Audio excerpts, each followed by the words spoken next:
ভাবুন একবার, এক মেয়ে যার পোশাক, চিন্তা আর জীবন সবই ছিল দুনিয়ার রঙে রঙিন।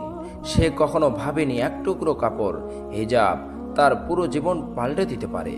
কিন্তু একদিন একটা মুহূর্ত, একটা ঘটনা বদলে দিল তার পুরো দুনিয়া। মেয়েটির নাম ছিল রিমা।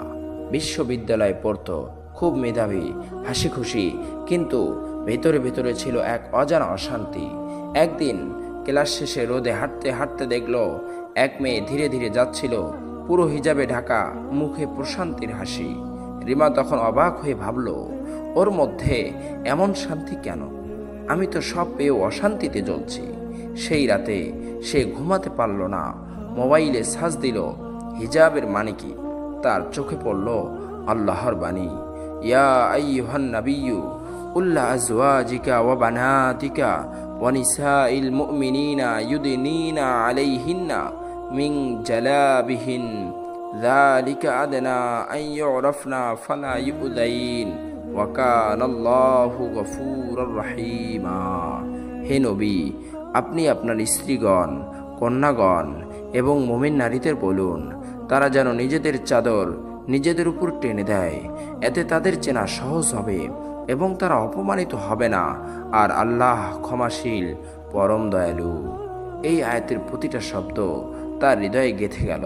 পরদিন সকালে আয়নার সামনে দাঁড়িয়ে প্রথমবার নিজের মাথায় হিজাব পরল।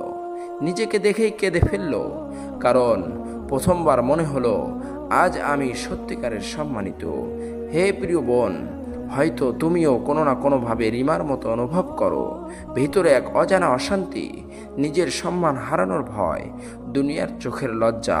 কিন্তু মনে রেখো, হিজাব কোনো বাধা নয়, এটা তোমার সম্মানের ঢাল। এটা তোমাকে বেঁধে রাখে না, বরং মুক্ত করে দেয় অন্যের চোখের বন্দিদশা থেকে। তুমি যখন হিজাব পরো, তুমি শুধু কাপড় নয়, তুমি পরো বিশ্বাস, সাহস আর মর্যাদার প্রতীক। রিমা এখন বলে, আগে আমি সবাইকে খুশি করতে চাইতাম, এখন আমি শুধু আল্লাহকে খুশি করতে চাই। তুমি চাইলে তোমার জীবনও বদলে যেতে পারে। শুরুটা ছোট হতে পারে, কিন্তু নিয়তটা বড় রাখো। এক টুকরো হিজাব হতে পারে তোমার জান্নাতের চাবি। তাই আজই শুরু করো তোমার হিজাব জার্নি, শুধু দুনিয়ায় নয়, আখিরাতের জন্যও শান্তি, ইনশাআল্লাহ। প্রিয় দর্শক, ভিডিওটি ভালো লেগে থাকলে লাইক, কমেন্ট, শেয়ার ও ফলো, সাবস্ক্রাইব করুন।